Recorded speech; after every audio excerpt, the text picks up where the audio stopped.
Hi friends, പുതിയ ഒരു ഇതിലേക്ക് എല്ലാവർക്കും സ്വാഗതം.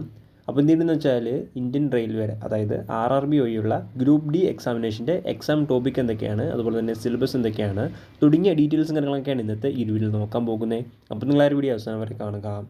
RRB എക്സാമിനേഷന് തയ്യാറെടുക്കുന്നവരാണ് നിങ്ങളെങ്കിൽ തീർച്ചയായിട്ടും ഈ ഒരു വീഡിയോ അവസാനം വരെ കാണുക. അതുപോലെ തന്നെ നിങ്ങളുടെ ഫ്രണ്ട്സ് ആരെങ്കിലും എക്സാമിനേഷന് വേണ്ടി തയ്യാറെടുക്കുന്നുണ്ടെങ്കിൽ ഈ ഒരു വീഡിയോ അവരിലേക്കും ഷെയർ ചെയ്ത് കൊടുക്കുക. ഇത്തരത്തിലുള്ള കൂടുതൽ വീഡിയോകൾക്കായി ചാനൽ സബ്സ്ക്രൈബ് ചെയ്യാത്തവർ സബ്സ്ക്രൈബ് ചെയ്യുക. സബ്സ്ക്രിപ്ഷൻ വരുന്ന ബെല്ലൈക്കണിൽ ഓൾ എനേബിൾ ചെയ്താൽ മാത്രമായിരിക്കും ഇത്തരത്തിലുള്ള കൂടുതൽ വീഡിയോസ് നിങ്ങളുടെ ഫോണിൽ നോട്ടിഫിക്കേഷനെ ലഭിക്കുകയുള്ളൂ. അതുപോലെ തന്നെ നമ്മുടെ ടെലിഗ്രാം, വാട്സാപ്പ് ഗ്രൂപ്പിലേക്ക് ജോയിൻ ചെയ്യാൻ ആഗ്രഹിക്കുന്നുണ്ടെങ്കിൽ ജോയിൻ ചെയ്യുക. ലിങ്ക് താഴെ ഡിസ്ക്രിപ്ഷൻ ബോക്സിലുണ്ടായിരിക്കുന്നതാണ്. നമുക്ക് കാര്യത്തിലേക്ക് കടക്കാം. ആദ്യം നമുക്ക് ഈ ഒരു എക്സാമിനേഷൻ്റെ എക്സാം ഇൻസ്ട്രക്ഷൻസ് എന്തൊക്കെയാണെന്ന് നോക്കാം. ഈ ഒരു എക്സാമിനേഷൻ നടത്തുന്നത് ഓൺലൈൻ വഴിയാണ്, അതായത് കമ്പ്യൂട്ടർ ബേസ്ഡ് ടെസ്റ്റ് എക്സാമിനേഷനാണ് ഈ ഒരു റിക്രൂട്ട്മെൻറ്റ് ഉണ്ടാവുക. ചോദ്യങ്ങൾ ഒബ്ജക്റ്റീവ് ടൈപ്പായിട്ടാണ് ഉണ്ടാവുക, അതായത് ഒരു ചോദ്യവും 4 ഓപ്ഷൻസും, അതാണ് ഒബ്ജക്റ്റീവ് ടൈപ്പ് കൊണ്ട് ഉദ്ദേശിക്കുന്നത്. അപ്പോൾ അത്തരത്തിലാണ് ചോദ്യങ്ങളെല്ലാം ഉണ്ടാവുക. ആകെ 100 ചോദ്യങ്ങളാണ് ഉണ്ടാവുക. എക്സാമിനേഷൻ്റെ സമയദൈർഘ്യം നോക്കുകയാണെങ്കിൽ 90 മിനിറ്റാണ്, അതായത് 1.5 മണിക്കൂറാണ് എക്സാമിനേഷൻ്റെ സമയദൈർഘ്യം. ആകെ നിങ്ങൾക്ക് 100 മാർക്ക് വരെ സ്കോർ ചെയ്യാൻ സാധിക്കുന്നതാണ്, അതായത് ഓരോ ശരിയുത്തരത്തിൽ നിങ്ങൾക്ക് ഓരോ മാർക്ക് വീതമാണ് ലഭിക്കുക. തെറ്റുത്തരത്തിന് നെഗറ്റീവ് മാർക്കും ഉണ്ടായിരിക്കുന്നതാണ്. 1/3 എന്ന രീതിയിൽ ഓരോ തെറ്റുത്തരത്തിനും നെഗറ്റീവ് മാർക്കും ഉണ്ടായിരിക്കുന്നതാണ്. ഇങ്ങനത്തെ ഈ ഒരു എക്സാമിനേഷന് ഏതൊക്കെ സബ്ജക്റ്റിൽ നിന്നാണ് ചോദ്യങ്ങൾ ഉണ്ടാകുന്നത് നോക്കുകയാണെങ്കിൽ general science, mathematics, general intelligence and reasoning, general awareness and current affairs തുടങ്ങിയ 4 ടോപ്പിക്കിൽ നിന്നാണ് ഈ ഒരു എക്സാമിനേഷൻ്റെ ചോദ്യങ്ങൾ ഉണ്ടാവുക. ജനറൽ സയൻസിൽ നിന്നും ആകെ 25 ചോദ്യങ്ങളാണ് ഉണ്ടാവുക. മാത്തമാറ്റിക്സിൽ നിന്നും ആകെ 25 ചോദ്യങ്ങളും ജനറൽ ഇൻ്റലിജൻസ് ആൻഡ് റീസണിങ്ങിൽ ആകെ 30 ചോദ്യങ്ങളാണ് ഉണ്ടാവുക. ജനറൽ അവയർനെസ് ആൻഡ് കറണ്ട് അഫയേഴ്സിൽ നിന്നും 20 ചോദ്യങ്ങളും. ഇങ്ങനെയാണ് ഓരോ സെക്ഷനിൽ നിന്നും ചോദ്യങ്ങൾ ചോദിക്കുന്ന രീതി. ഏറ്റവും കൂടുതൽ ചോദ്യങ്ങൾ ചോദിക്കുന്നത് ജനറൽ ഇൻ്റലിജൻസ് ആൻഡ് റീസണിങ് ആണ്. അപ്പോൾ ഈ ഒരു എക്സാമിനേഷൻ തയ്യാറെടുക്കുന്നവർ ഈ ഒരു ടോപ്പിക്ക് അല്ലെങ്കിൽ ഈ ഒരു സെക്ഷൻ കോൺസെൻട്രേറ്റ് നല്ല രീതിയിൽ ചെയ്യേണ്ടതാണ്. ഇനി അടുത്ത സിലബസ് നോക്കുകയാണെങ്കിൽ അതിനുമുമ്പായിട്ട് ഒരുപാട് പേർ സ്റ്റഡി മെറ്റീരിയൽസ് ചോദിച്ചിരുന്നു ഈ ഒരു എക്സാമിനേഷനെ. അപ്പോൾ അവർക്ക് വേണ്ടിയിട്ടുള്ള സ്റ്റഡി മെറ്റീരിയൽസ് ഈ ഒരു ആർട്ടിക്കിളിൽ ആഡ് ചെയ്തിരിക്കുന്നതാണ്. അപ്പോൾ സ്റ്റഡി മെറ്റീരിയൽസ് വേണ്ടവർ ഈ ആർട്ടിക്കിൾ ചെക്ക് ചെയ്യുക. ഈ ഒരു ആർട്ടിക്കിളിലെ ലിങ്ക് ഞാൻ ഡിസ്ക്രിപ്ഷൻ ബോക്സിൽ add ചെയ്തിരിക്കുന്നതാണ്.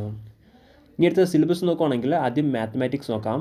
മാത്തമാറ്റിക്സിൽ number system, BODMAS, decimal, fraction, LCM, HCF, ratio and proportion, percentage, mensuration, time and work, time and distance, simple and compound interest, profit and loss, algebra, geometry and trigonometry, elementary statics, square roots, age calculations, calendar and clock, pipes and cistern തുടങ്ങിയ ടോപ്പിക്കിൽ നിന്നാണ് മാത്തമാറ്റിക്സിലെ ചോദ്യങ്ങൾ ഉണ്ടാവുക.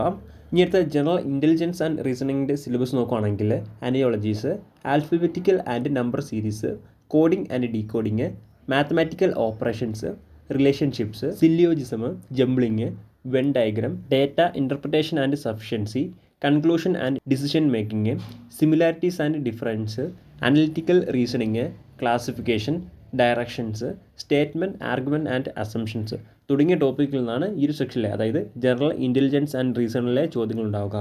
ഇങ്ങനത്തെ general science നോക്കുകയാണെങ്കിൽ 10ാം ക്ലാസ്സിലെ CBSE ലെവലുള്ള ഫിസിക്സ്, കെമിസ്ട്രി, ലൈഫ് സയൻസ് തുടങ്ങിയ സബ്ജക്റ്റുമായി ബേസ് ചെയ്തിട്ടായിരിക്കും ഈ ഒരു സെക്ഷനിലെ ചോദ്യങ്ങൾ ഉണ്ടാവുക.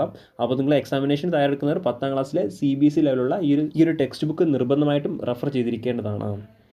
ഇനി അടുത്ത് general awareness on current affairs നോക്കുകയാണെങ്കിൽ science and technology, sports, culture, personalities, economics, polity തുടങ്ങിയ ടോപ്പിക്കിൽ നിന്നാണ് മെയിനായിട്ടും ചോദ്യങ്ങൾ ഉണ്ടാവുക. കൂടാതെ നിലവിൽ നടക്കുന്ന കറണ്ട് അഫയേഴ്സ് കാര്യങ്ങളെല്ലാം ഈ ഒരു എക്സാമിനേഷൻ അല്ലെങ്കിൽ ഈ ഒരു സെക്ഷനിലെ ചോദ്യങ്ങളിൽ ഉണ്ടാവുന്നതാണ്. അപ്പോൾ ഇങ്ങനെയാണ് ഓരോ സെക്ഷനിലെയും സിലബസ് വരുന്നത്. അപ്പോൾ നിങ്ങൾക്ക് ഈ ഒരു എക്സാമിനേഷനുമായി ബന്ധപ്പെട്ട് ഏകദേശം ഐഡിയ ലഭിച്ചു കാണും എന്ന് ഞാൻ കരുതുന്നു. എന്തെങ്കിലും സംശയങ്ങളോ ഉണ്ടെങ്കിൽ നിങ്ങൾക്ക് ഈ ഒരു സിലബസ് ചെക്ക് ചെയ്യാൻ സാധിക്കുന്നതാണ്. ഈ ഒരു സിലബസിൻ്റെ ലിങ്ക് ഡിസ്ക്രിപ്ഷൻ ബോക്സിൽ ആഡ് ചെയ്തിരിക്കുന്നതാണ്. അപ്പോൾ നമുക്ക് മറ്റൊരു വീഡിയോയിൽ കാണാം. അതുവരെ ബൈ.